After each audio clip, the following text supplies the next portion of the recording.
is here. Life's great. Lighting's fine. Everything's turned on. I'm happy. Beautiful.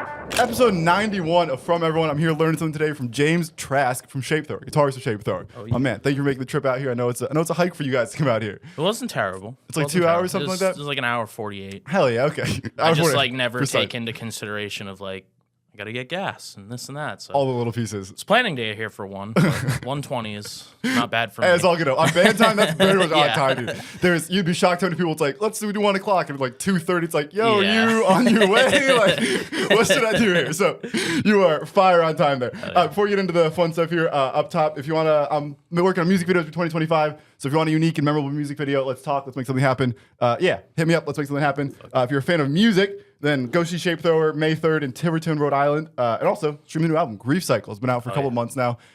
It's been ripping, dude. It's been so fun. I enjoy listening to it. It's fun to like have a homies. And yeah, I feel like as I've gotten older, like homie music is so much more fun to listen to than like real stuff. And like, yeah, I feel like I can relate to you guys and go through the adventure with you guys. Has that release all gone well? Like I know it's the first full length, so it's probably scary to get going. It was, so the 2 singles we put out before we released the record did very well. Hell yeah. The album itself, I think the biggest surprise from it was people to actually listen to the whole thing.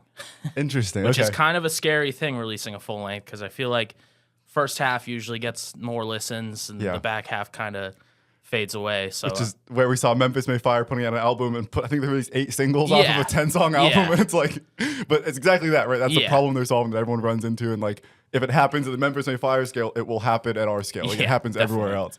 Interesting. When you say it's been like a successful release, do you mean like in terms of numbers, in terms of like the things people have said to you? Like what has made it feel successful? So the numbers were really good, specifically on the first 2 singles we put out, obviously with the videos and everything that really drew the numbers up. Yep. But I just feel like playing shows now, like we're starting to see more people come out.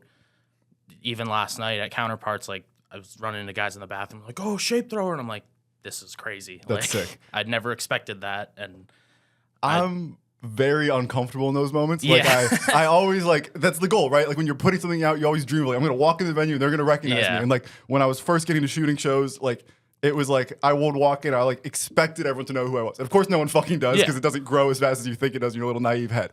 And so at this point in life, like once in a while it happens and like I would like to be better at being more present, right? Like I just had an experience where someone was like, yo, you're the guy from the podcast. And I was like, yeah, thank you. And then I kind of kept moving. And I got back in my car and I was like, I really should have like sat down and be like, thank you. How did you hear about this? What do you like? Well, who are you kind of thing?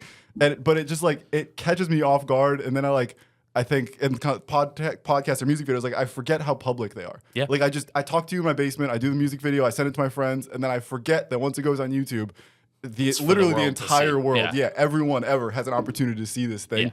Are you like comfortable in this moment? Like what is the feeling when someone comes up and says, yo, Shapethrower, that's so sick? I mean, it definitely makes me blush a little bit. Yeah. It's like, oh, that's me.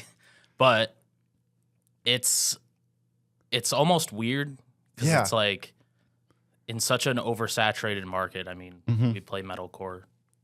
Everybody plays metalcore. So it's like to have people still like just recognize me or my band or whatever, it's huge for me because it's like, yeah, we're just those guys from Taunton. Like, it's so strange, and it's like I wish I was more of like, thank you. I wish I could be more like accepting of it. It almost feels like they're wrong somehow. It's like, how did you end up here? Are you sure you want to listen to us? Are you sure? Like Counterparts is here. Like just listen to them. Yeah, they're cool too. But yeah, it's always a strange one. I'm like trying to get better at like being more comfortable. Also like accepting it more, right? Like I think part of if I kind of not brush them off, but if I just say thank you and keep my shit moving, like I'm not giving myself the credit that I earned. It sounds like a similar thing here for you. It's like, if you just say, oh, thanks, to keep walking, it's like, no, you deserve to like soak in that and like talk to them for a minute and feel that for a minute. And like your 16-year-old self will be so fucking soaked with some dude in the bathroom with the House of Blues. Was like, yo, Shapethrower, what's good, dude? Definitely. It's a wild one. I would like to come to terms with that, but I don't know. But yeah, talking about your 16-year-old self, I like to start with like day one of music. So my question here is always like, did you grow up in a household of music? Were you 6 years old, listening to Metallica already? Or were you like in high school and you got your first guitar and were like, all right, let's do this? So I've been around music my whole life. Okay. My dad was a trombone player growing up. He played in like Berkeley jazz bands and stuff. Like Hell yeah. He's a very good trombone player. Yeah. As a kid, I always wanted to play trombone. I was like, that's gonna be my instrument. I want to be like my dad. So before I even touched a guitar, I started playing trombone in like the 4th grade. Classic like 4th grade orchestra. Yeah. Just give you, I played cello for a couple of years. It might have been 5th grade. I think we had a 5th grade band. And then, So I joined the 5th grade band with trombone. It was extremely nerve-wracking, like being in 5th grade, showing up to school with this giant thing, and everyone's like, what the hell is that? I was laughing at the visual of a 5th grade instrument the size of them. I went from cello and I played double bass, like the stand-up bass for a little bit. It was the same thing. Giant instruments. Yeah. I remember bringing getting on the school bus and it's like, yeah, you can't sit with me. 100%, yeah. Which at the time was kind of flex also. Yeah. But yeah, I mean, growing up, my dad he's just the type of guy where like there was music playing all day, every day. And was it all like jazz? Like you said, Berkeley, so it was all like academic music, or was it Metallica? Crazy, or was it? No. I pride myself in my super eclectic music taste, and it's all on him. Like, you would walk into the house and you'd hear like old school classic rock, your Van Halen, your AC/DC. Just slide this a little bit. And then the next song would be like 90s house music. Interesting. And techno, and then like the next song would be some modern pop song, and it's like he had such an eclectic music taste, and we were always listening to just the craziest stuff. Interesting. But like most of which was mainstream. Like we never really like he wasn't into like weird indie bands or anything, but like every once in a while I have 6 brothers and sisters, and someone would come home and like loving a song, and all of a sudden my dad's loving the song, and it's like that's added to the playlist of thousands and thousands of songs that have nothing to do with each other. Like, damn, where are you in the order of 6? So there's 3 boys, 3 girls. I am the middle. I'm the oldest of the youngest 3. Okay. So I am in the middle of 6. Damn. Okay. Was everyone else musical? Like when you're getting trombone, did you have like an older brother who's also in the band, kind of like pulling you in as well? My older brother, actually, or older sibling, I guess. I was gonna get to him once we started talking about Shapethrower. My older brother, he was into shows, like going to shows back in like the early 2000s, mid 2000s, and he was always like a hardcore kid. He loved his hardcore music, and obviously him being my older brother, like I looked up to that, and so I kind of got into it through him. But as far as everyone else goes, like my dad, he had his trombone music, just music in general he loved. My younger brother is one of those kids that just like any instrument he picked up, he at least knew what he was doing a little bit. Yeah. So my sisters, they kind of did dance and stuff like that. So like not technically music, but they had rhythm. Still art, yeah. Still expressive art. Yeah. So my whole family's definitely always kind of been musically around it anyways. Yeah. And was Dad playing trombone like for a living, or like it's a passion project? Nope, it was really just he probably started when he was a kid, just like I did, and instead of giving it up when he got to college, he kept doing it. And that's an insane household to have Dad playing trombone, and then like when I got into cello, like I was grateful that cello is one of those instruments that's like hard to make sound bad. Where I feel like trombone as a 5th grader is probably pretty easy to just like fuck up the entire house. I mean, I never got super good at it. I was good enough at it. Which is almost worse. Yeah. Right? Yeah. And like, I don't know. I didn't practice a lot at home, which was part of my problem of not getting super good, but also like for the sake of my family. 100%. Yeah. Like at least a guitar I can turn down. Like trombone, you gotta play it. Yeah. And especially as a 5th grader, it's like, yeah, as an adult, you probably could play trombone quietly and like be nice to your kids. But as a 5th grader, it's like, if I have the ability to make this much noise, why am I going to do anything else other than the max amount of noise possible? Luckily, I lived in a house in the woods, so my neighbors didn't call too often. Too often, that part is also revealing. Damn, okay. So we're going up playing trombone, and then you said that doesn't last too long, so I assume like through middle school, through high school? Nope. So I played it all through high school. I actually played it 2 years into college. I played in I went to Bridgewater State. I played in the jazz band there for 2 years. Just with a full-time job in college, the timing didn't work, and I was like, I can't do this anymore. Yeah. So unfortunately, I haven't touched a trombone, not blackout drunk, in many, many years. Okay. Does it interest you? Like at this point, obviously, I assume guitars consume most of your musical time, the time allotted for music. Yeah. At some point in your life, we're going to retire. 65 and be like, let's get that trombone fired up again? So I've always said it. I personally love ska. I've always loved ska. Oh, we got a big problem here. Yeah, I know. I was going to say, you probably hate it. Most people do. I've always had a soft spot for it. Sure. And so all the time, anytime trombone gets mentioned, I'm like, anytime someone wants to start a ska band, I'll get back into it. But until then, I'm not going to touch it. But if you're listening, you want to start a ska band, this is your guy. This is the man. No, dude, my issue with ska is twofold. So one is I grew up playing soccer. That was like my thing growing up. And I played for this like local team, this like club team. So kids from a couple different towns would go practice. And the place we practiced was an Irish American home. Okay. And so at the Irish American home, at the same time as our practice, the bagpipes would be outside playing their bagpipes. And so this was like, as I was maybe in like 6th grade, 7th grade here. So it's like not real by any means, but it's more real than when I was a 2nd grader, right? Yeah. And so this was the first time I had a coach who was like, we're going to run. We're going to do sprints. We're going to do push-ups. Like we're going to do like, if it's an hour practice, doing 20 minutes of soccer and 40 minutes of you're making find your out life. If you're really built for soccer. 100%. And so there was this hill that would run up, and like the top of the hill was where the bagpipes would play, and the hill was like a super fucking steep hill that we would run. Yep. And so it was just this like double torture of running hills. When you get to the top, you just have the bagpipes blowing in your face, and you go down, and the coach is like, one more. And so it just like obviously creates this like, not trauma is a very strong word, but like a really negative association of the bagpipes. Okay. And I just remember running up the hill, and like my motivation to run up the hill was like, I'm gonna get up there, I'm gonna fucking stab that bag. Like I'm gonna end this. And that was what made me keep running up. And so now, Scott, I know it's not quite bagpipes, but it is like the same universe to me. Yeah, that like I feel that. just go, no, dude, fuck all that. Fast forward a couple years, I'm in high school, and one of my buddies into ska, and he was like a deep cuts kind of guy. But the Mighty Mighty Bosstones was, of course, one of these. Yeah. And so as a music fan, he would like bring me to concerts with him. And the Bosstones have the Hometown Showdown or Hometown Throwdown, something like that. It was like their big annual concert in Boston. I have no idea if they still do it. But it was one of those things that we would get there at 3:30, be in line in the winter, because it was always like, Christmas time of year. Be in line and freeze, then go see them. And like, he would want to get front row, like the whole barricade, like the whole, middle school, high school, college concert experience. And so I just remember getting there, and like they would play like a 2.5 hour set. And so the first 45 minutes, I'd be like, this is kind of cool. Yeah. And by the last half hour, it was like, I'm tired of the barricade. I want to piss. Yep. Everyone's pushing me. And the guy in the Bosstones who just dances always has like confused the hell out of me, especially as like a cynical teenager. Yeah. At this point in my life, it's like, dude, if you can make a living dancing on stage with your friends, like power to you. Yep. And you're going to do that all through your 60s. Like, hell yeah, keep it going. As a high schooler, it was like, dude, fuck you. Do something or get off stage. Like, I don't know what you're doing up here. And so this is where Scott to me is always like, I never gave it a chance, right? Yeah. Like there's a couple Boston songs, like a couple of the big popular ones.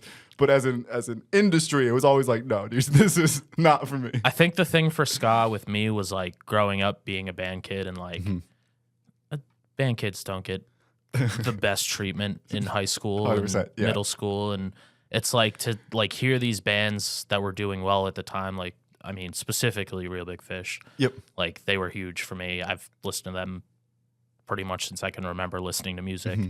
And it was just kind of cool like seeing those guys on a stage and being like, they were me once. Like they were the kid getting shit for carrying a trombone. 100%. And I was the kid giving them shit. Yeah. So, okay.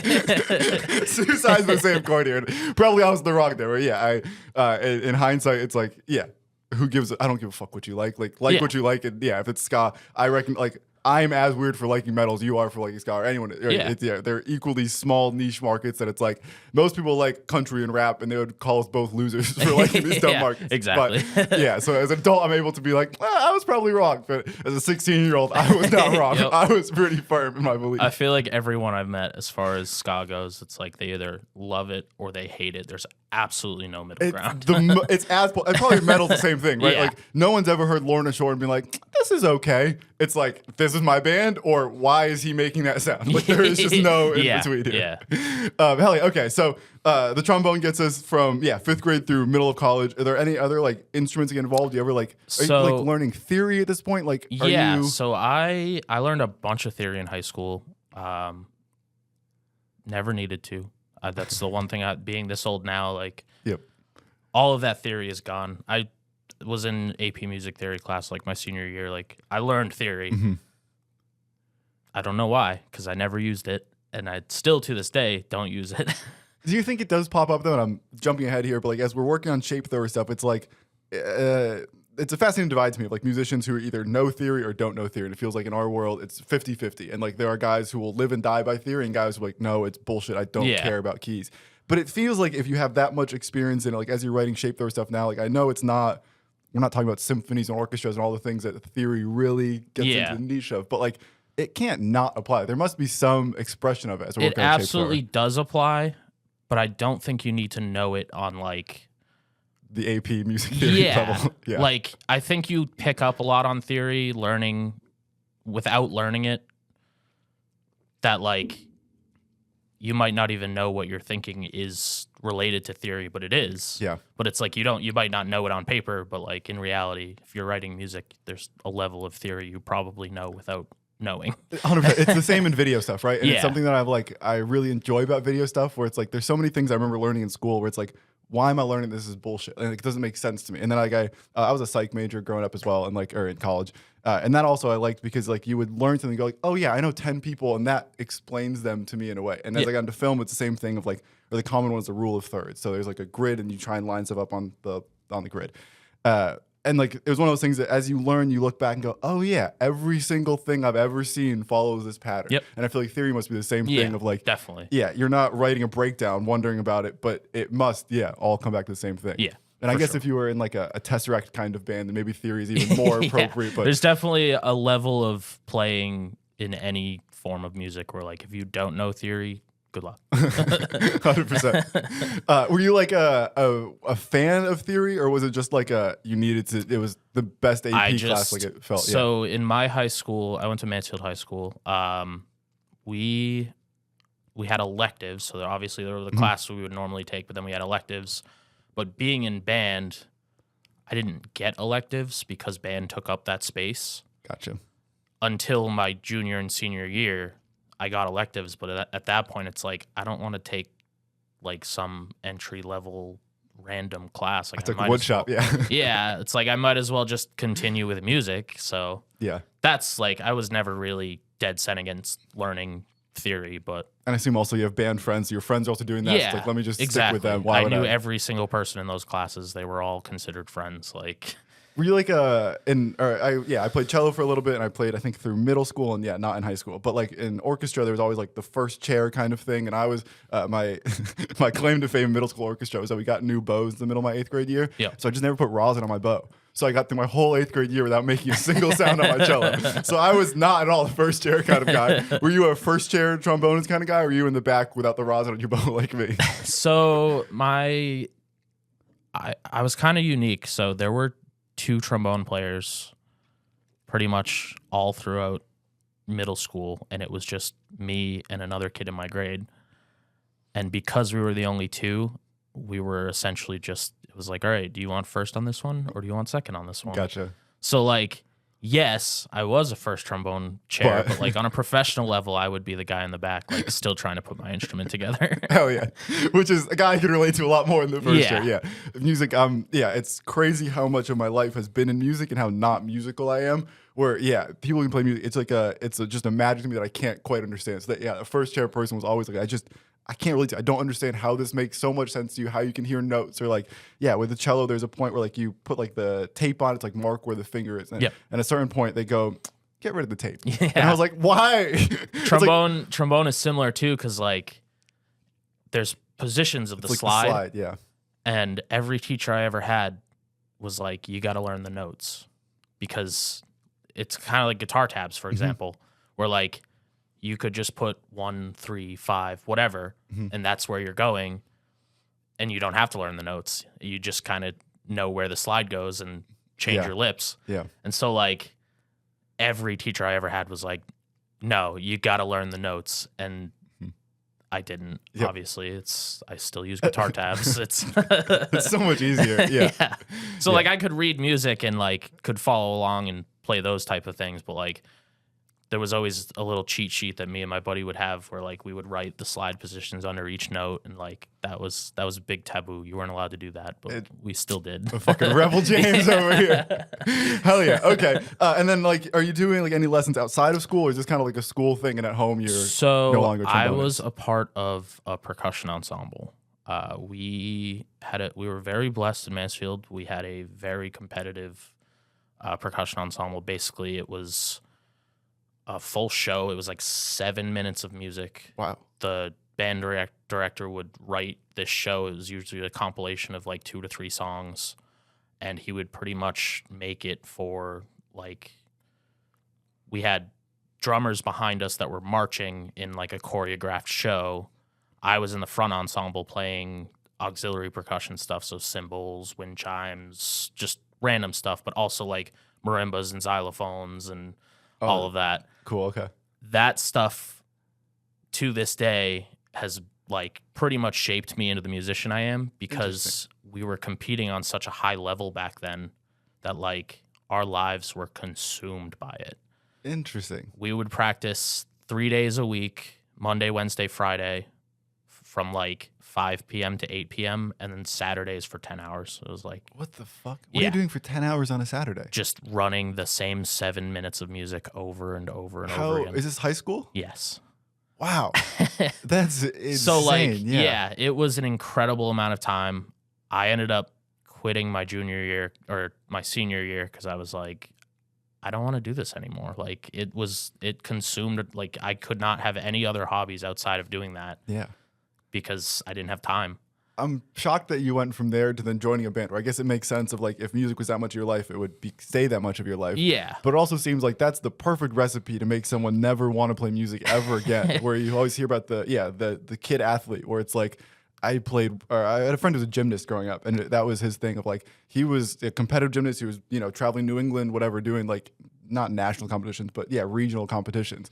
And by some point in high school, it's like, I'm never going to flip ever again because fuck this and all this that it made me go through.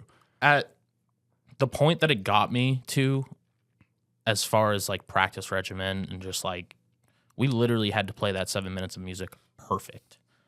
Like there were run-throughs of the set that we would do where it was like, we'd be 6 minutes and 58 seconds in and someone would mess up and it'd be like, all right, restart from the beginning, because we would have to play it perfect. And so like, as much as that sucked and how tedious it was, it taught me to like, I bring that over to especially Shapethrower now. Like I tell people all the time, I'm not a great guitar player, but I'm really good at learning songs and I'm really good at playing those songs. 100%. And it's because of that. Like, again, it was 7 minutes of music we played at a professional level, and it was like we were competing with people from all over the world. And having that practice regimen definitely transfers over to what I'm doing now, but not at nearly a terrible level. Sure. I have the same thing in my brain of like, I don't know if I can make the best music video. I know I can work harder than other people making music videos. And that's one of those, like, I don't know if that may still leave me short, but I'll control what I can control. And that's kind of the practice thing of like, I don't know how good I can make the thing. I know how much I can put into it. And I know I would bet that it's going to be 10% more than other people are willing to put into this thing. It sounds like you're saying the same thing of like, absolutely. I don't know if I can be the best guitarist. I might not be, Tosin. I guess maybe he plays bass. I always confuse what he plays, but I may not be that guy, but I know I can work as hard as that guy. Yeah, and that's all I can control. And to some degree, you can't make yourself Beethoven, but you can make yourself 2 hours better. And that's a tangible way to kind of practice things. Practice is like such a huge thing. And if you're not going to practice, you're not going to be good. Yep.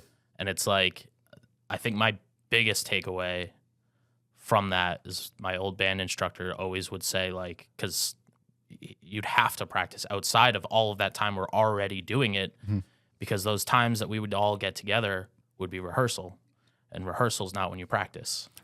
Dude, it's crazy the parallels here. I had a coach who was like, no, you practice at home and we train. Exactly. We don't practice here. We're training right now, and you practice in your backyard. That's when you can figure out your little skill moves, your little tricks, whatever fun stuff you want to do. Yep. And here, this is training. That's when we're running the fucking hills. That's when we're doing Yeah. Interesting. The parallel there between, mine was soccer, but it's the same shit. It's the same lessons that were given us. Doing it at like at the level that you want to do it at. It's like, that's how you do it.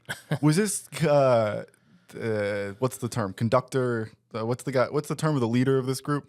Director. Okay. Yeah. Was he someone who, like, in hindsight, as an adult looking back, was he like the right energy for high schoolers, or was he like too militant for high school?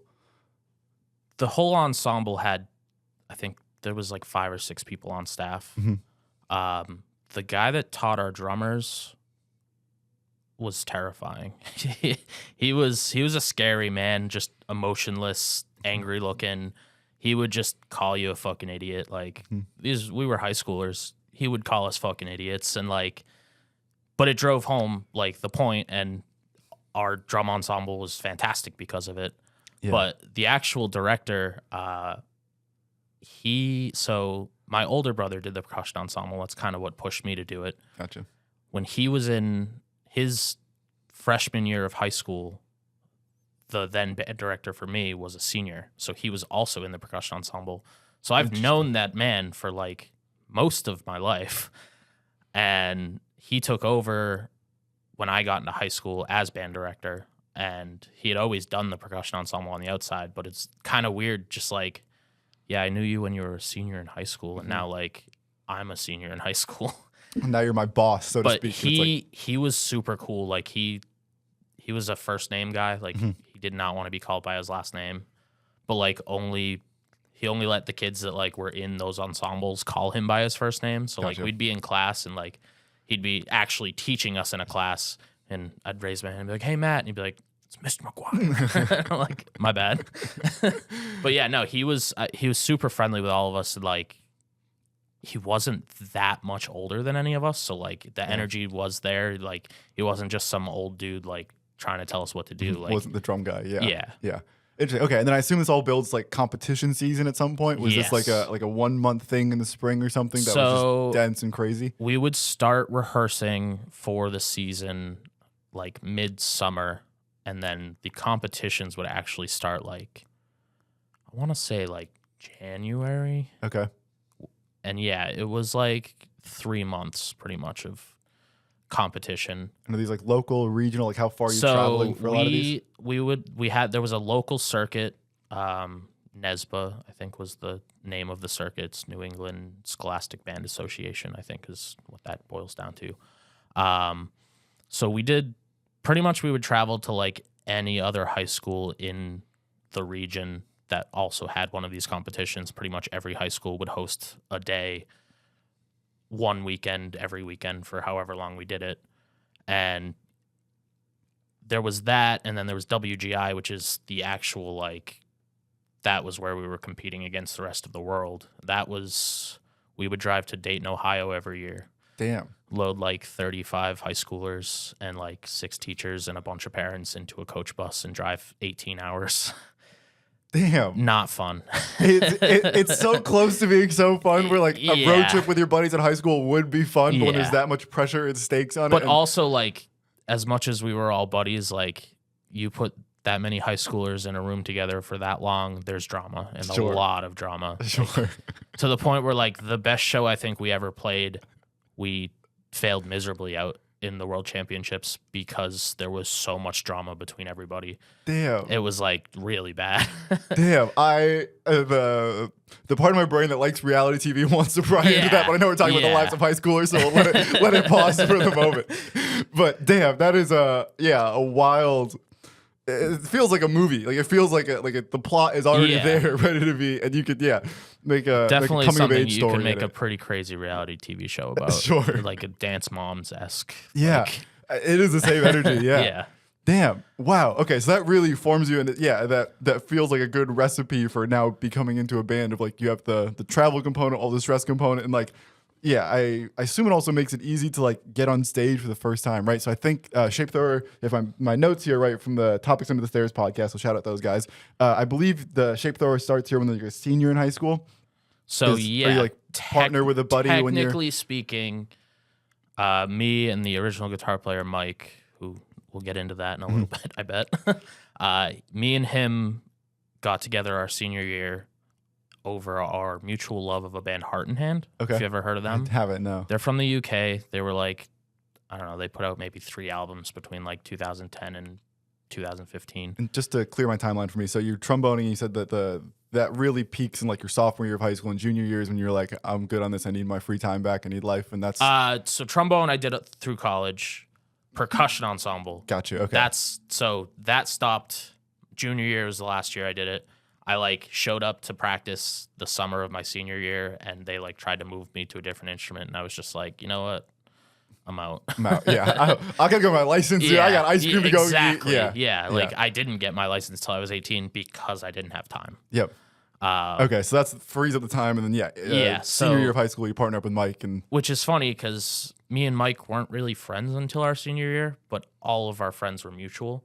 So like we knew each other, but we had just never hung out. And then I think we were in like a couple classes together, and we kind of bonded on that. Someone wore a Bring Me the Horizon shirt to school one day. Yeah, heart in hand shirt one day. He lived like 2 minutes down the road from me at this point too, which is even crazier that we had never hung out with each other. Yeah.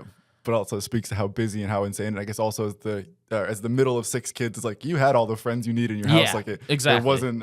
For me, I had an older sister growing up, and she was more musical and artistic, and I was more sports. So it was kind of easy for us to have our own lives because our lives by high school didn't overlap a ton in that sense.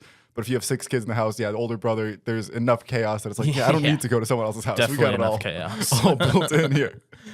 But yeah, so I got with Mike, and he was like, "Yeah, come over, like bring your guitar. Let's do it." And so we got together. The first day we got together, we wrote "Joy Left Me." Okay. And then I believe the following time after that, we wrote "Emancipator." So those were the first 2 Shapethrower songs. Obviously, back in 2013, we had no idea what Shapethrower was. So we wrote those 2 songs. We had a couple buddies that one of them was drumming and one of them was playing bass. We practiced with them once. They both loved it. They were on board, but then everyone just kind of got busy again. Classic high school, yeah. And so I, at that time, was just playing music with Matty all the time. We were in a band years ago. Around that time, actually, we had started just like a joke band. Basically, it was him practicing drums and me practicing guitar. And so I had taught those 2 songs to Matty while Mike was off in college just because I wanted to keep playing them. And Mike came back, he played with all 3 of us, and we were like, this is fucking sick. We should do this. Yep. And then Boomer, the original vocalist, or bassist, not vocalist, he came and jammed with us one night. And that's when we were like, this was probably like 2018. Okay. That was the first night we were like, okay, we actually have something here now. And it's funny, that night, Boomer had posted like a clip of us playing on Instagram, and he like hashtag Shapethrower, and we were like, what the hell is that? He's like, I don't know, man. And we were just like, it's kind of sick. Kind of rules, yeah. And like 2 or 3 weeks later, like when we decided we were gonna be a band, we were like trying to figure out a name, and I was just like, that night Boomer posted Shapethrower, like I feel like that's a pretty cool name, and that we agreed on it, and Shapethrower was born. Hell yeah. I assume Boomer also has no memory of what that is, but I would love to get inside the brain of the 16, 18, 20-year-old, however old he was at the time, version of him, and like there was something. He saw something on TV, he saw something somewhere. So I want to say it's somehow connected to Wes Borland and Limp Bizkit. Okay. And I don't know why or how. Sure. But I believe that's the connection. Hell yeah. He's been on here before, and I don't think we got to that. But yeah, next time he's on here, I'll have to I'm like pretty sure it's got something to do with him, but I have no idea what. Hell yeah. One little pearl before we moved in, I jotted a note down here because, my brain forgets stuff, and then I get to this thing going, fuck, I had this thing I wanted to ask, and I forget. You mentioned at this point, we have the guitar, and we're starting to jam with Mike and Matty. Do you remember getting your first guitar? Like, was it a hand-me-down? Did you go to a flea market and get the first one? Like, what is the story of the first guitar? So, again, growing up, my older brother had a bass, and he was pretty good at bass. Not playing, he played in a couple bands, like he filled in for some bands on tours and stuff, but like nothing crazy. Sure. There was one Christmas, I was probably 8 or 9 years old. I walked downstairs, and there's a guitar that's like a Squier Stratocaster and a Schecter something. One was for my brother, one was for me, and obviously I was super excited, but I didn't know a single thing about guitar. And with my mom and dad paying for 6 kids to do whatever, guitar lessons weren't on the list of things that they wanted to pay for. 100%. So I kind of just owned a guitar for like years. Never played it. Like I'd put it on and pretend to play it. Sure. But like I never really had anything. Like nobody taught me anything. And then one day I would always bug my older brother, like, you got to teach me how to play guitar. You got to teach me. And so he finally was like, this is a power chord. and he showed me a power chord, and I was like, this is amazing. I'll go. Yep. And it kind of caught on from there. And then, like, I'm pretty sure a week later, my cousin came over and he showed me tabs, and I was like, whoa. UltimateGuitar.com. Yeah. And you were off to the races. And yeah, I was off to the races. But it's funny because, like, I didn't listen to metal growing up. I was never. This is still the ska era, I assume, is what you're listening to? I would listen to a lot of classic rock. Like, I love AC/DC and Van Halen. Those two bands have always been some of my favorite bands. In the process of teaching myself drums, and AC/DC has become what I listen to because that's what you learn when you And so, like, I think the heaviest band I listened to back then was probably Rage Against the Machine. Okay. Like, so not heavy, but it is like it's a good intro, a good gateway drug for me. Avenged Sevenfold was kind of mine. Of like, it's not quite heavy yet, but it has enough. For like Linkin Park, it's the same thing. Like, it's not technically a heavy band, but it gets that fill. And I remember like hearing Linkin Park and being like, I kind of like what that other guy's doing. There's got to be more of this somewhere in the world. Of course, Bring the Horizon comes out. Data Remember. It's like, oh yeah, here we go. Yep. Now we're off to the races. So it's like, growing up, my brother, like, he listened to hardcore, but he also, like, he would listen to Whitechapel and, like, random metal bands. Like, he had an Acacia Strain shirt, and, like, I always thought it was sick, but I never really listened to it.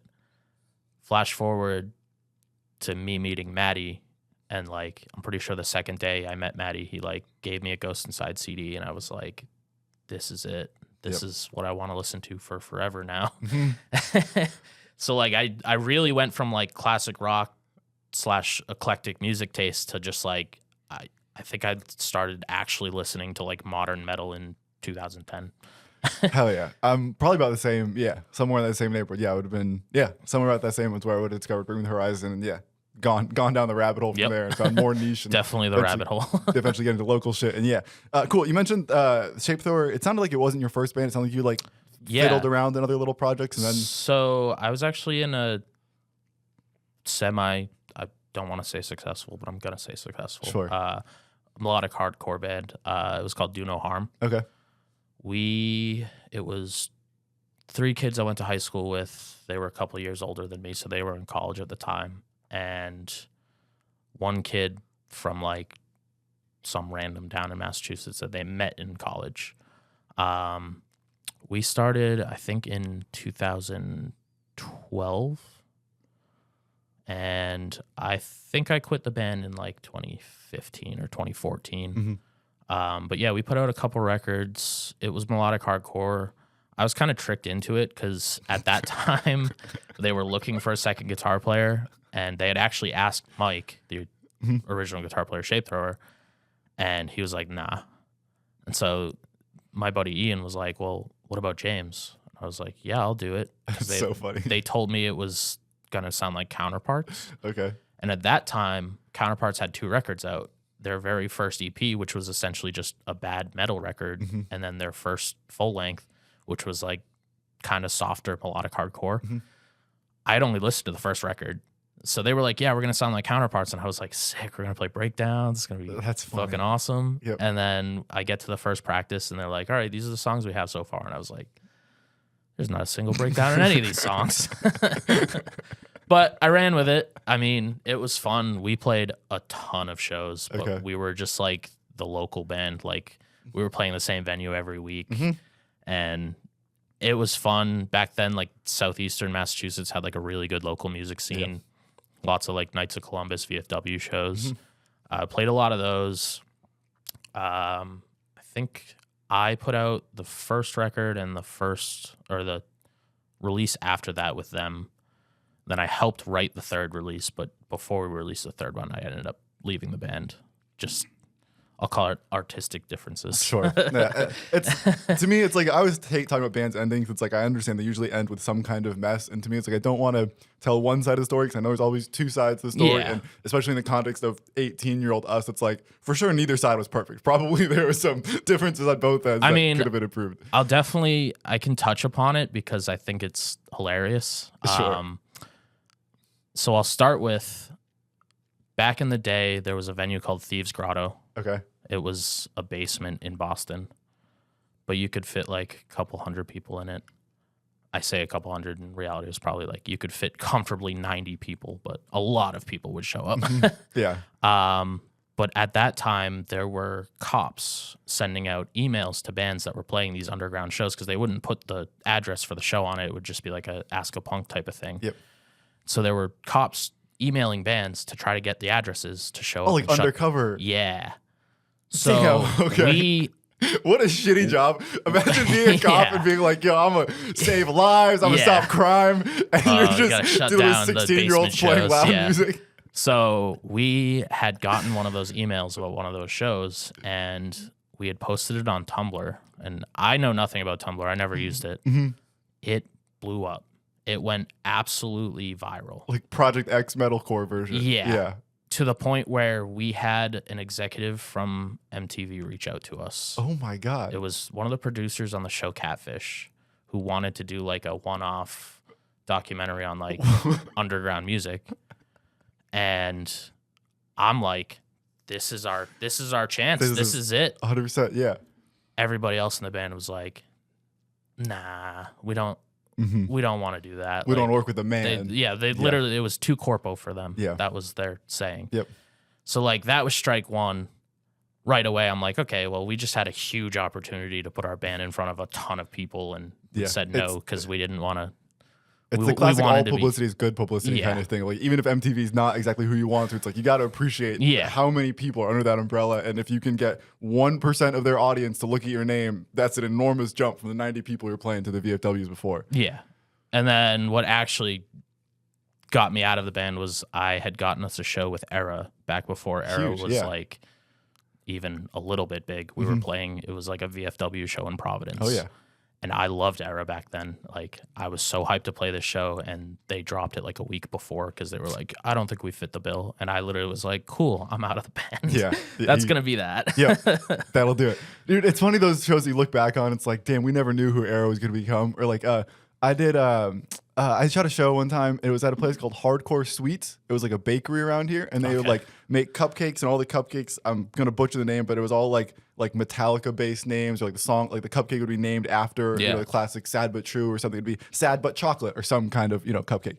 And in that thing was a band called Awaken Providence, who was fronted by Will Ramos at the time. And it's so funny to be like, I saw that guy play to 13 of us at a cupcake store, and now he's selling out every arena in the whole universe.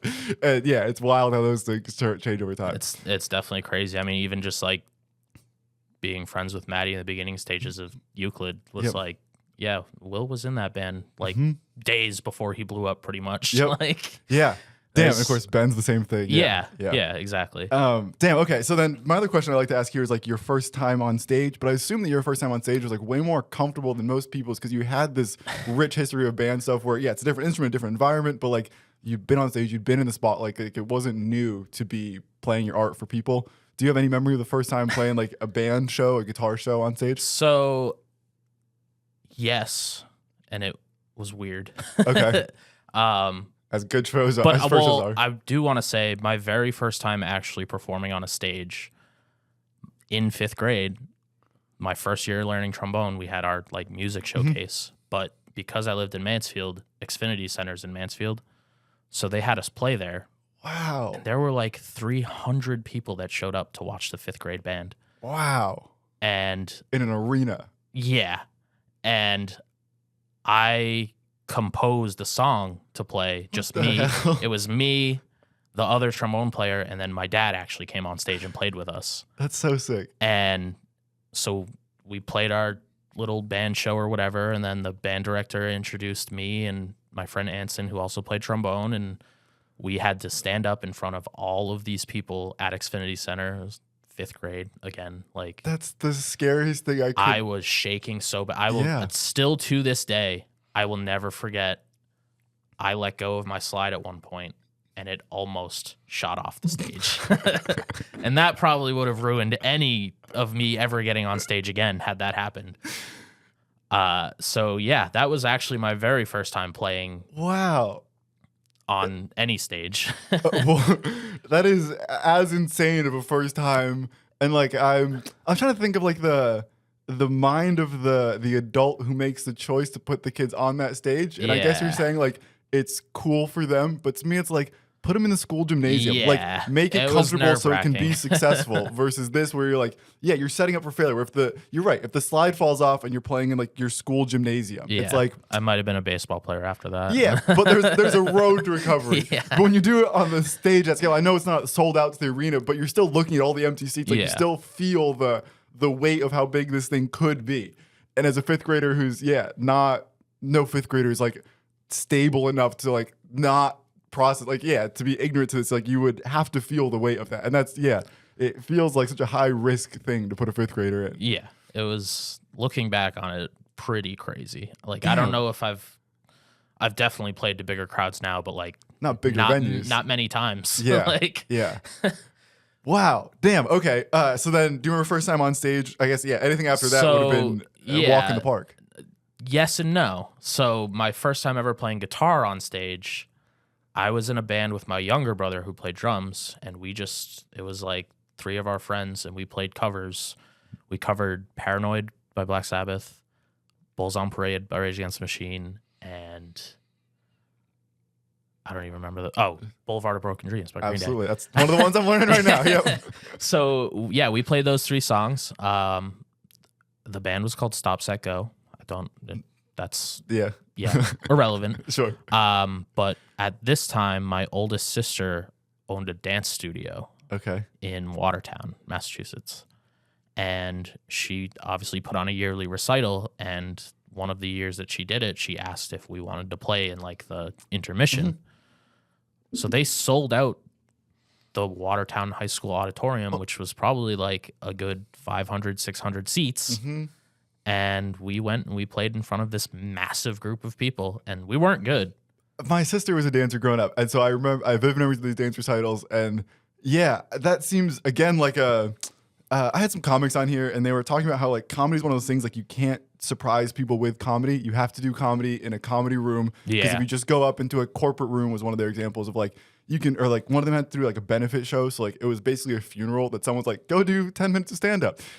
Playing metal, playing Bulls on Parade sounds like the same thing. Like you can't just put Bulls on Parade in the middle of a dance recital when you're just seeing 3-year-olds tap dancing and then some 10-year-olds doing jazz. And now you're gonna come out and plug in electric guitars and play Bulls on Parade. Like again, it sounds like a recipe for failure. It's an insane first pair of shows here. Yeah, bands people thinking this is it was definitely a pretty wild beginning. I mean, at that point, I had been performing with the percussion ensemble, so like getting on stage and doing something wasn't that bad, especially because I was like, I didn't have to play this shit perfect. But it's such like a not hostile crowd. They would have been supportive, but like a unaware crowd, unappreciative crowd of like they're not here. Most of them are here for 3 minutes of their one kid. Like they don't care about the other 2.5 hours already. Yeah. And then you're gonna be like, here's your break, and also that one piece you had. Nope, fuck you. It's gonna be loud kids playing. Yep. Damn, that's insane. Did that generally go well? Do you have any memory of like you played the songs, Life Goes On? I remember. We weren't good, but I had like shitty effects pedals that like didn't work right, and so like whatever. We were kids. Sure. It was a good opportunity, but like in hindsight, did nothing for me. Yeah. I guess one of those where no news is good news kind of thing. If you don't have a memory of it, then it went fine. Yeah, life's fine. So the first time I ever actually played metal, me and Matty. So I met Matty when I turned 15. Okay. The day I turned 15, I met him. At that time, I had started a band with my older brother. We wanted to be a hardcore band. We had 3 practices. The first 2 practices we had, the first one, he played drums. Justin, my older brother, played drums. And then the second one, he was like, I don't want to play drums. I want to do vocals. So I'm going to get us a drummer. So the second one, this kid shows up. He had like racks and like a huge drum set. And we were just like trying to play hardcore. And he didn't need all that. So he was like too good for us. Mm-hmm. And then the third one, my brother's like, we got to go pick him up. And I was like, okay. He was like, you might know him. And I was like, why? And he was like, I think he goes to high school with you. And I was like, why do you know him? He was like, oh, I know him from shows back in the day, whatever. So we're driving to pick up Matty, who at this point I had no idea who he was. Mm-hmm. And we're like halfway there, and my brother's like, just a heads up, he really likes drugs. And me being 15, like, I had smoked weed before. Sure. I think I was the only one in my family that did at that point. Okay. And so, like, when he told me that, I was like, what do you mean? Like, are we going to pick up, like, a heroin addict? Like, Yeah. What the hell? Yep. Like, you just told me he was in high school. Yep. What do you mean he likes drugs? So he was just like, you'll see. So we get to Matty's house. This kid walks out, opens the car door, and immediately the entire car reeks of weed. And I was like, that's what you mean. He gets in the car. My brother had a pack of cigars sitting on the dashboard. Mm-hmm. He goes, yo, can I get one of those? And my brother's like, yeah, sure. He grabs one, he lights it, and we're like driving to practice, obviously meeting Matty for the first time ever. He goes to ash the cigar out the window. The window's not rolled down, and he presses the cigar against the roof of my brother's car. Hell yes. And we're all just like, who is this kid? What the hell did you just do? Like, how did you even do that? Yep. And so, like, that was my very first impression of Matty, which was hilarious. Hell yeah. And then we get to band practice, and we set up, and we start playing, and he is atrocious at drums. He is so bad. Love you, Matty. Shout out. He knows it. He knows how bad he was. But like, I'll say that, but also I was atrocious. I was not good at guitar. Yeah. I had like just learned about drop D at this point. Like, so yeah, he was atrocious. And that very first practice, like, he was almost so bad that it worked, because we were like, yeah, this is what we needed. Yeah. Like, going from the guy that was too good for the band to the guy that's not good enough. But I will say to this day, like, I don't want to take full credit for Matty being the drummer he is today, but like, I definitely had a part in it, because after that first practice, he realized he sucked, and me and him spent like every single day together playing music after that. Hell yeah. And like, through that, I got better at guitar, and he got way better at drums. But yeah, so we started that band. It started off as a hardcore band. It actually originally had 2 guitar players, but we kicked out the other guitar player for trying to make the band too metal. Okay. And then we learned like 3 songs, I'm pretty sure. 2 of them were covers, and one of them was like technically also a cover, but it was like a song my brother wrote years ago for a different band. Okay. We played those, and then Matty was like, I don't want to play any more covers. We got to write our own songs. And I was like, I don't know how to write songs. And he was like, I do. So he started writing songs, but he was writing metal songs and not hardcore songs. And then like, my brother left the band because he got busy with work and life and whatever. And now all of a sudden, our hardcore band that I started with my brother is just me and Matty in a metal band. And we actually brought on Boomer to do vocals in the band. First time I ever met Boomer, my older brother was like, I remember him pointing him out at a show and like, stay away from him. He's crazy. And I was just like, oh, okay. And then like 2 weeks later, I'm in Matty's basement, and Boomer walks down, and I'm like, oh God. It's and so like, funny to go from this kid likes drugs to now you're in that kid's basement, and now the next worst kid you can imagine comes down. So like, here I am thinking like, this kid's gonna come down and just beat me up, and it turns out he's like one of the nicest people I know. Yeah. And it just like, it was funny. The band started as a hardcore band. We kicked the kid out for making it too metal, and flash forward a month later, and now we're a metal band. And like, every practice we would like show up and tune our guitars a little lower, and eventually we settled on like a tuning. But the first metal show we ever played was at a VFW in Mansfield, our hometown, and that was probably the scariest show I ever played. Okay. Because at this point, I'd been to local shows. Like, there were always the local tough guy hardcore kids, whatever. And I've never been one of those kids. I don't mosh. Same. Like, I go to shows to listen to music. Yep. I went to Counterparts last night and stood in one spot. Like, I'm a big back through. I like watching it. I like that it exists. I'm happy you guys are having fun. But not for me. I have I'm good. absolutely no interest in beating people up for no reason. Like, it just doesn't do it for me. I don't want to get beat up for no reason. It's exactly. more of it. Yeah. And so I was terrified, because here I am now standing in front of all these people that I've spent the last 3-4 years like kind of being scared of. Yeah. Yeah. And I wore the most ridiculous outfit the first time we played, and you were a treasure trove of stories. This is incredible. Yeah, there's a picture somewhere of it, but like, at that point, like, I didn't have a guitar that I was playing that was my own. I was using Matty's stuff. I was using Matty's amp, using Matty's cab. Like, I'm pretty sure the other guitar player we had was also using all Matty's stuff. So it's like, I like all the parallels here where like Matty was already a gearhead. Yeah. And like I've seen Boomer just doing vocals for Edict, and my brain was like, oh, it's cool that he's doing vocals now. It turns out he's been doing vocals the entire time. Like I like how like, how long these stories are and how much congruence there is of like, they've been the same people their whole lives. Yeah. It's just, it's fun to hear it evolve and meet the 16-year-old version of them. So the band was called That Guy. Okay. And we always made the joke of like, oh, we were bigger than the Beatles because everybody knows that guy. And so like that was our big thing. But like it was never a serious thing. We played like, I don't know, half a dozen shows. And then Matty kind of fizzled out and started in Depths and Tides. And I went on to do No Harm from there. And then full circle, almost 10 years later, Shapethrower. Damn. My other tangent here, you mentioned the Beatles, and it was a perfect segue, a question I've had in my brain for a second here. There's a book I read, it's called Outliers, and it's a story, and it's a bunch of chapters, and each chapter is like a short story on different people who did weird stuff.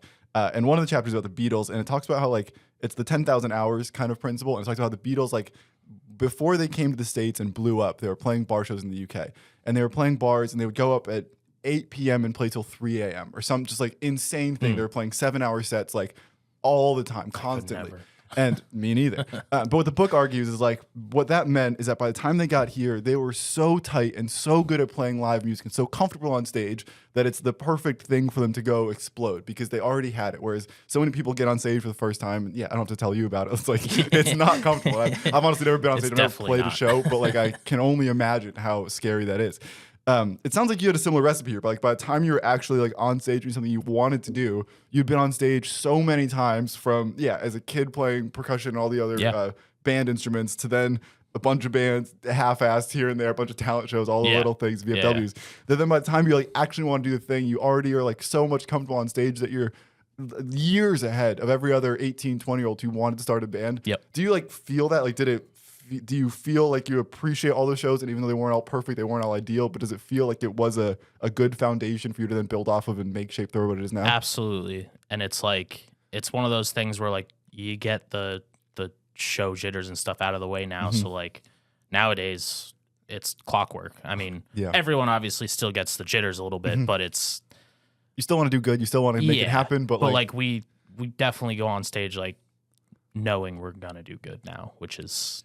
not something I ever thought we'd be that good at. And I think it's also pretty rare amongst most musicians. So like, I think most people are still in the process of getting comfortable. And there is like anything else, when you do it as a kid, it like, I'm thinking of like ice skating as the example of like, if you learn to ice skate at 3 years old, you're so good at it by the time you're 20. And it's like, it's something about the, young brain is so malleable that I assume stage or like the fear of being on stage is a similar thing that you could work out as a kid so much more efficiently than when you're 18. And like, I'm thinking of me at 18 getting on stage. It's like, I would have been so self-conscious because I was self-conscious walking into my life. Like everything as an 18-year-old is self-conscious. That then getting on stage is just a magnitude greater than that I would have been uncomfortable with. But if you've already worked that kink out, then it's like, I'm uncomfortable because I'm an 18-year-old and we're self-conscious, and that's what being an 18-year-old is. But I've been here before. I'm aware of this. I'm comfortable with this. I've been through this. I know what's going to happen here. I know that my slide may fall out of my instrument. It may fall off stage here, but the show will go on, right? I'm sure there were times where, I'm sure there were mistakes made somewhere that you had to learn. The show goes on the hard way. Oh, yeah. Which is one of those lessons that we all say, and I think until you've been through it and realized that the show does go on, or for me in music videos, it's like there's been plenty of times on music video sets where I get halfway through and someone says, "Oh, I got to leave." And it's like, what the fuck are you talking about? And then my brain has to go, okay, I have half an hour to do 6 hours of work. Something's got to give here, but the thing has to get done. So now how does this thing go? And at this point now when it happens, it's like, okay, we'll figure it out. And it's not ideal. I don't love it. I would rather we have the full opportunity, but it's the same thing of like the show goes on. And the only way to really learn that is to go through the thing that makes you think the show's going to end. And then you get through and go, oh yeah, the show did go on. And it wasn't perfect. I would have loved something else to happen. But here's where we are. Here's what we got. And it went okay. Life's fine. Moved on. No one else has any idea how this thing went. It's funny too, because like playing your own music to people, like if you fuck up, unless you obviously look like you fucked up, more often than not, no one is going to know. Nope. Like unless it's like an absolutely insane mess up of some sort. Like if you just continue on and look like you know what you're doing, nobody is gonna know. Yep. The amount of times we've gotten off stage and like we're all just shitting on each other, like, oh, that sucked, I fucked this up, blah blah blah, and then just everybody that comes up to us is like, that was amazing, like, and it's like, yeah, guys, like, you gotta just not be so hard on yourself because we do this every single time, and like then we go back and watch the videos from the night before, and it's like, damn, we sounded good. And it's also just like the level of nitpicking that you get to. And again, for me, it's the same thing with video. Like, there are plenty of times where I go, damn, I wish I had changed this little thing. And it's like, most people never even thought about that little thing. They heard the song and they saw a video and they're like, oh, this looks cool. And they never thought about the little, like, I'm thinking like with the green screen stuff, a lot of times it's like, oh, I should have put more rocks here. And it's like, no one looked at this thing and was like, that should have been more rocks. Like, no one thinks that. They go, you're the only one having that thought. 100%. And it's probably the same thing with band stuff. Like, when we're talking about like, catastrophic mistake, it's like, unless you throw your guitar into the crowd, go get it. And it's like, that's still not a catastrophic mistake. Like, catastrophic is so much bigger than is even possible. Yeah, it's like amps exploding on stage. That's like, the show's not going to go on after that. 100%. But even then, it's like, if your amp exploded, it would suck. You got another guitarist, you got a bass player, like, it would go on. Look pretty cool. And you'd be bummed about it. It would suck, but like in the context of the show, it's like, that's a catastrophe, and it still isn't bad enough to really move the needle that much. And I guess maybe if it's the show and the big A&R guys there, then it matters a hair. But most shows are not that. Most shows are not the one that counts. Exactly. Interesting. Damn. Okay. So we go through all this, and now we're been through Shapethrower.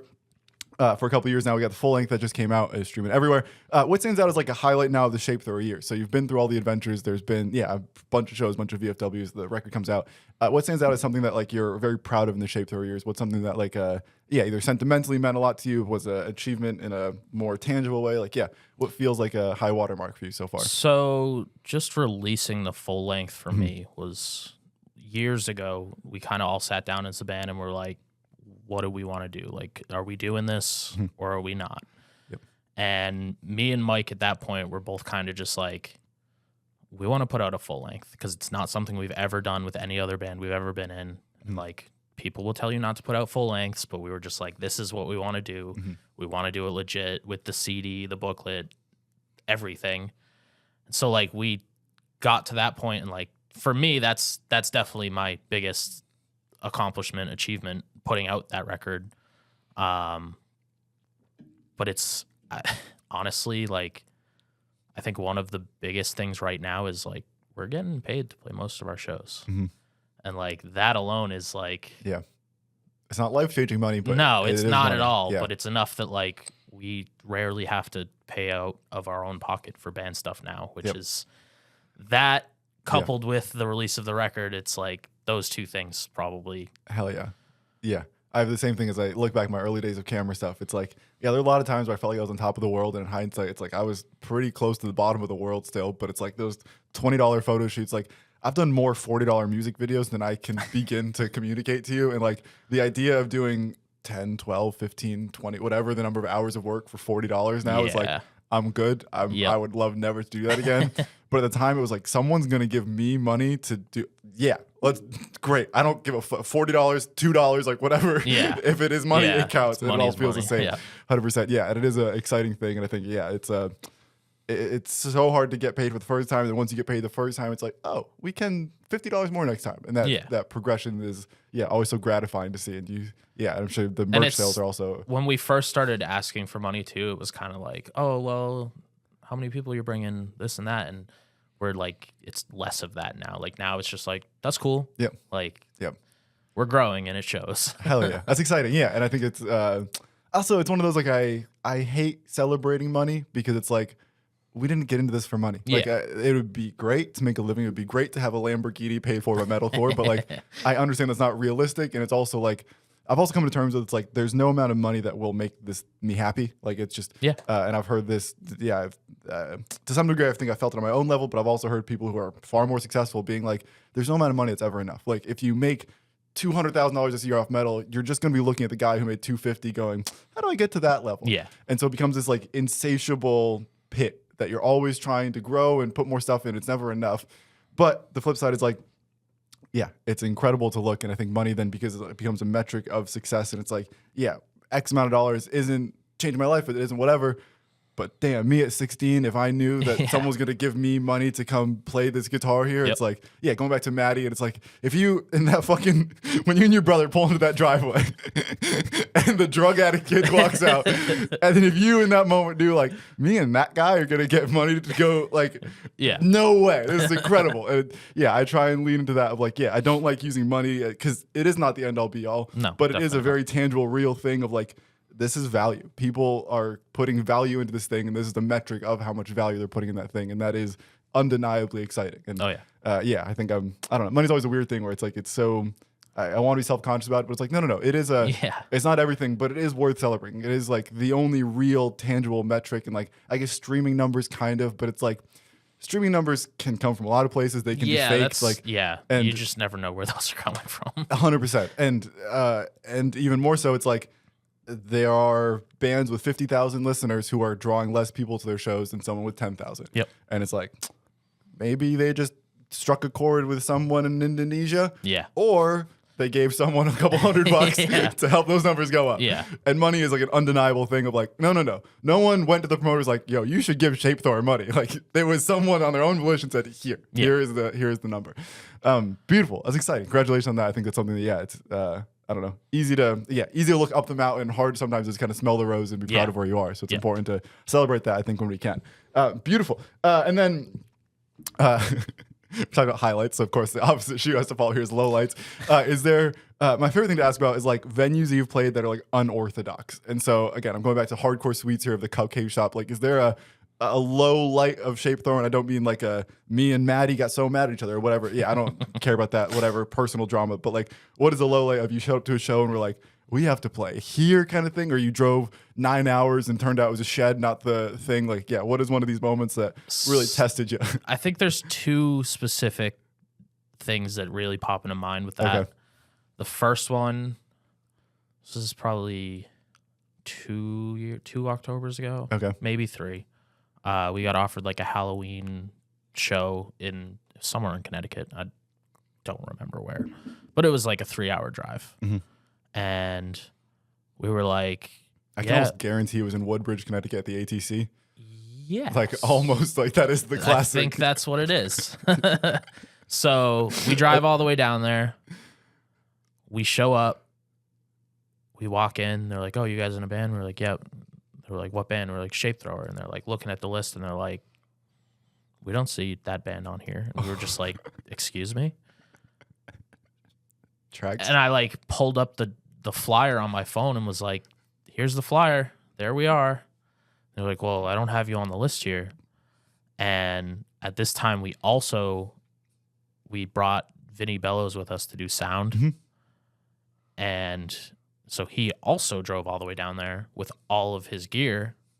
And so at this point, we're like trying to make sure we're still playing this show. He starts loading all his gear in, and the sound guy walks over to him and was like, you can't do this. Like, that's my job. Mm-hmm. So refused to allow him to do our sound. This all tracks. Yeah. Luckily, he had a camera with him, so he did end up taking pictures of us that night, so we could at least make use of him. Yeah. There were 7 people there, maybe 7 people. Mm-hmm. And like, even the bands that were there, I don't know if they just were outside or what, but like there were 7 people there. And I'm pretty sure one of them was like a 4-year-old wearing headphones. This all tracks, yes.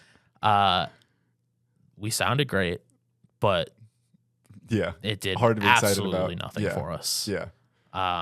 That amount of headache, that amount of driving for that little return is like... So I'd say that was probably one of our lowest. And then I think Zach and probably Matty have both mentioned the tattoo shop we played with in Manchester. Yeah.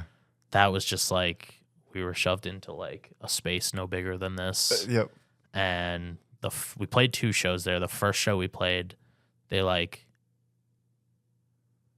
didn't have a PA or like something ridiculous. Okay, yeah. And we ended up actually like, we couldn't use backtracks, which like was kind of cool because we still had like, if our computer doesn't work or whatever, we're not one of those bands. It's like, well, there goes the show. Like, no, we'll just play raw. And like, we can play raw. We have played raw and it's been great. That's huge. Yeah. And so like, that was cool. But like, they didn't even have a mic stand for like Zach. So like, he couldn't do his vocals and like, it was just a mess.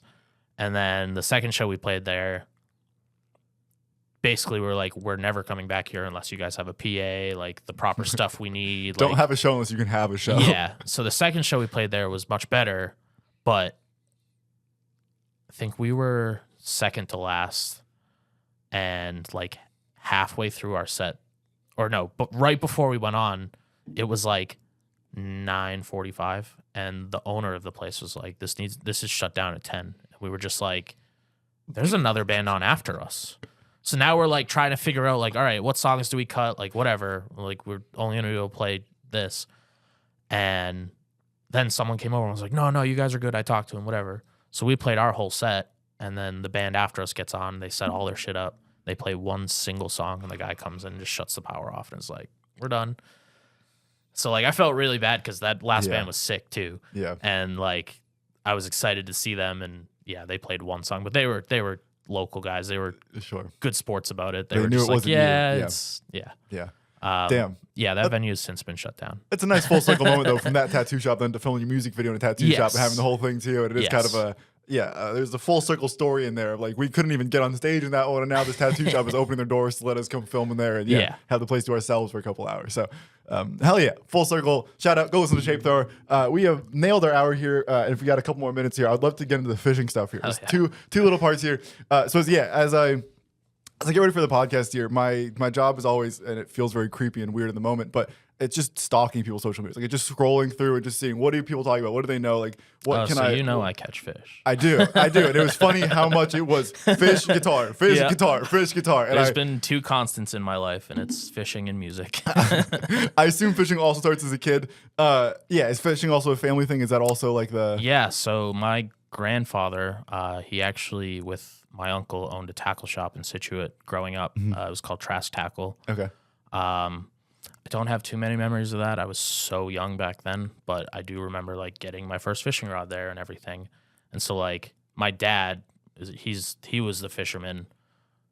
My mom, not a big outdoorsy person, which is funny. They ended up together. They were polar opposites in that sense. Okay. But my dad, from his side of the family, like my grandfather liked fishing, my uncle liked fishing. So like that kind of transferred there.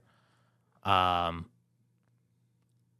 will say like my dad, and sorry dad if you watch this, but he was never that great at fishing, but he loved it. And like that's kind of what transferred to me. Like he didn't teach me the ins and outs of everything I know now, but he gave me that passion. Like I remember as a kid, he would yell at me all the time because as soon as Friday hit, it would be, Dad, can we go fishing? Dad, can we go fishing? And it would be in his ear from Friday until Sunday, until I went back to school on Monday.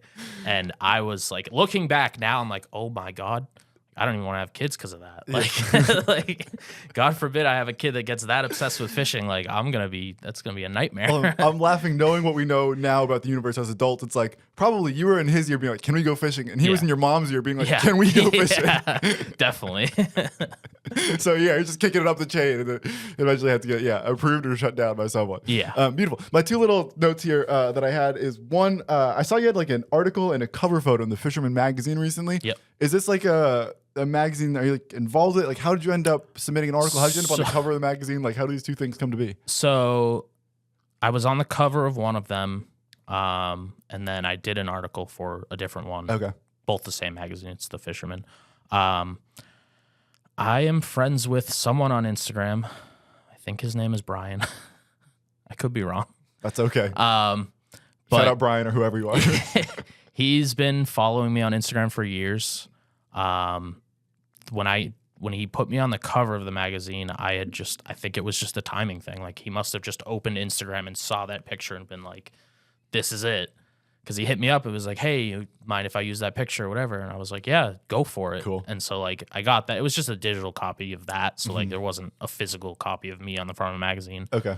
I'm like fishing ignorant here, but I assume part of what he sees that the fish you had caught. I think you're a bass fisher. Is my understanding here? Yeah. Was that also a bass, like a noteworthy size bass? Is that what catches the eye? That was a 6 pound, 2 ounce largemouth bass, which is very large for. Okay. I mean, they grow gigantic, but in the Northeast, typically in my opinion, anything over 6 pounds is an impressive fish. Okay. And like the big ones, I assume is like deep sea fishing, like the big boy shit, or like where is There's big boy shit everywhere. Okay. It's with us being in the Northeast, it's like with the ponds freezing over and stuff, fish's metabolism slow down a ton. So they don't really have like the growth rates of, say, Florida, where like those fish just eat all year round. And so those largemouth bass in Florida will get like regularly 15 plus pounds. Damn, okay. Where like the record in Massachusetts is 15, and I don't think anyone's ever even come close to touching that record. Interesting.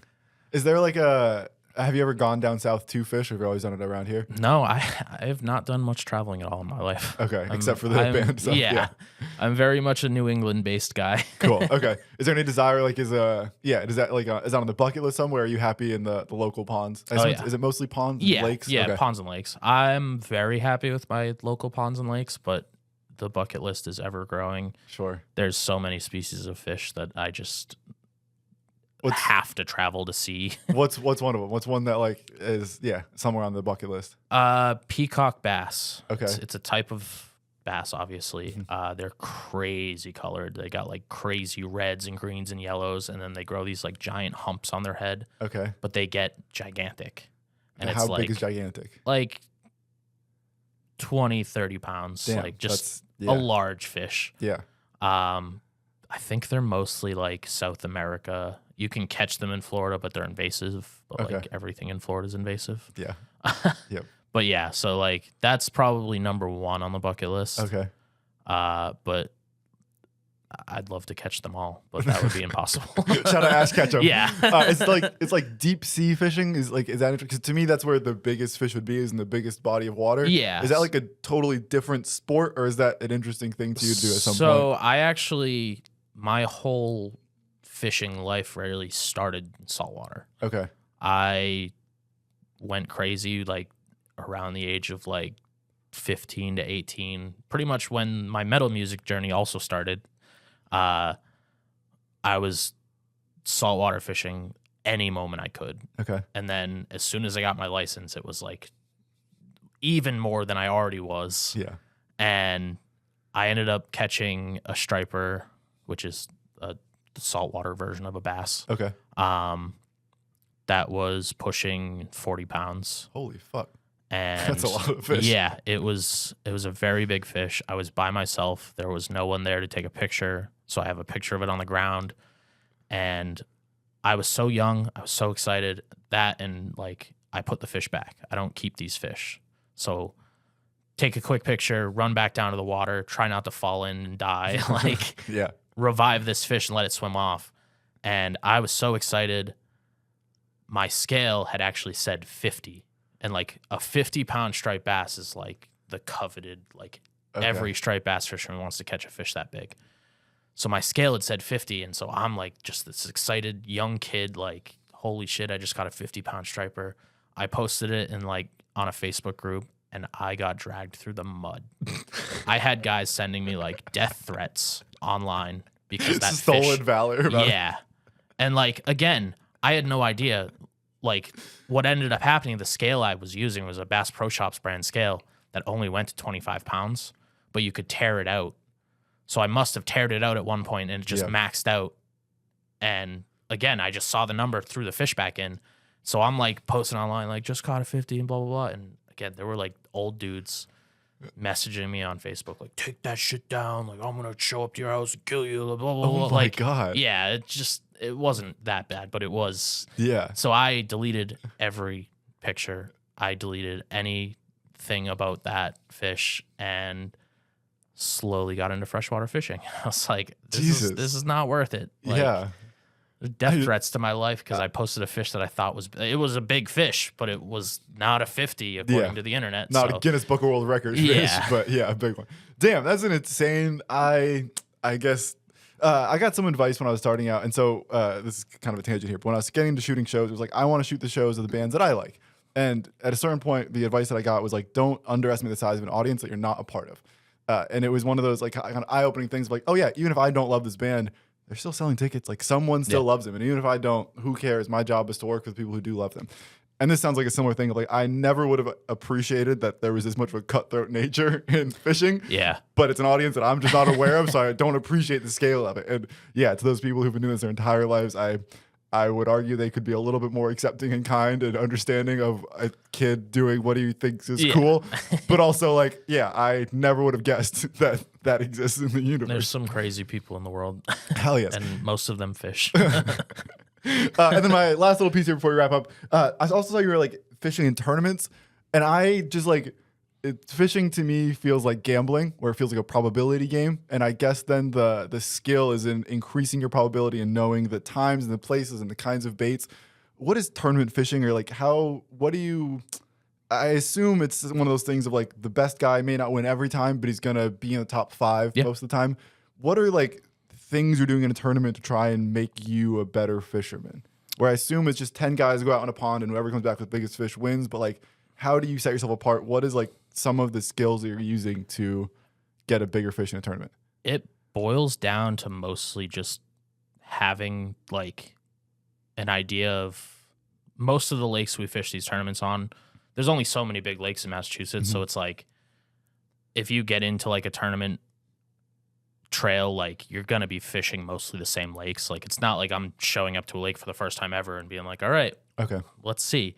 So it's like having the knowledge of, all right, we're fishing here. Last time we went there, we did this and it worked. So let's try that. And if that doesn't work, then we kind of just and you're looking for like over there and spots try that in the lake that are the right depth for the fish, or like the right. There's so much thought into it that like there's guys with machines that like you literally look essentially with a camera underwater. Like it's all sonar. Okay. But it's like sonar has come so far in technology where it's like I went out on my buddy's boat like a couple months ago before it froze over, and he was like, see that? That's a fish. See that? That's a fish. And it's like there's people with that much electronics and stuff, but like that's not me. I don't have any of that stuff. But they're, as much as they might be at an advantage with that, they're also putting themselves at a disadvantage, because it's like you might be able to see those fish, but they're not necessarily going to eat. So you could spend 6 of the 8 hours in a tournament trying to catch a fish because you saw him, and then all of a sudden you have 2 hours to catch 5 more, and gotcha. You're not gonna.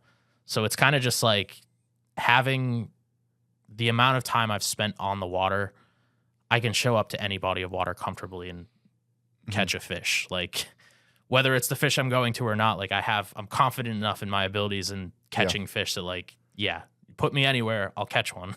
Interesting. Okay. I obviously am totally ignorant to this, so it all feels it feels like magic to me. And it feels like gambling, where it's like I'm assuming it's like poker, right? Where it's like you don't. A good poker player is going to win 99% of the time, and to me, it's like, what do you mean? You get the cards, you don't get the cards. Like, how do you win or lose? And I'm not appreciating the depth of all the intricacies that all go into this. My last question here for you is that like tournament fishing to me almost feels like an oxymoron, and what I mean by that is like, fishing to me is like, or what I think people like about fishing is just the relaxation and the peace of going to sit and like let the thing, and if it bites, it doesn't, if it, great, who cares? But like, I got to go be on the water, I got to go experience the thing. The tournament aspect seems totally contradictory to that. Like if the enjoyment is like the relaxation of doing it, then the stress of a tournament, the competition of it feels like it's, at odds with that in a way. Is it still like fun to go fish, or are you always fishing for like a record kind of thing? So at this point in my fishing career, I don't want to say strictly a tournament fisherman, because I definitely fun fish more than I do actually in tournaments. Sure. But it's when I'm going out, whether I'm in a tournament or I'm fun fishing, I'm trying to catch my best 5 fish, because that's what's going to count in a tournament. When I'm fun fishing, obviously, if I don't catch 5, I don't care. In a tournament, it's like if you don't catch 5, you're probably not going to win money. And it's funny you saying all of that about like fishing being relaxing and all that. And like it is to an aspect, but when I'm out on the water and it's 100 degrees outside and I'm making thousands and thousands of casts for 8 hours straight, it's like, it's not relaxing. It's a job. And like, I'm enjoying what I'm doing, so it doesn't feel like a job, but it is. And it's like I'm exercising. Like I'm not just sitting there watching a bobber, like waiting for it to go down. I'm actively trying to catch these fish.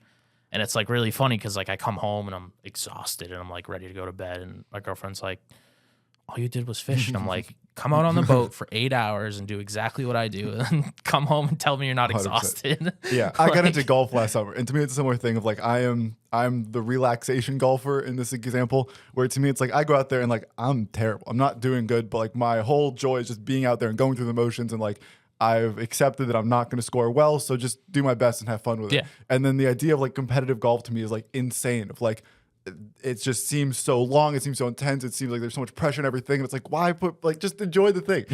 So it's the same energy of like, it's hard for me to imagine a competitive golfer, not even like a Tiger Woods competitive, but even just like a local guy who's going out trying to beat his high score every week, which sounds like what the part of your brain that gets excited by this thing. Pretty much. Let me see if I can beat my own record, and who cares if that's the Guinness Book of World Records, who cares if the guys on Facebook are happy with the fish. The fact is with it is like, I love doing it so much that like whether I go out and beat my record, I don't care. I still had fun.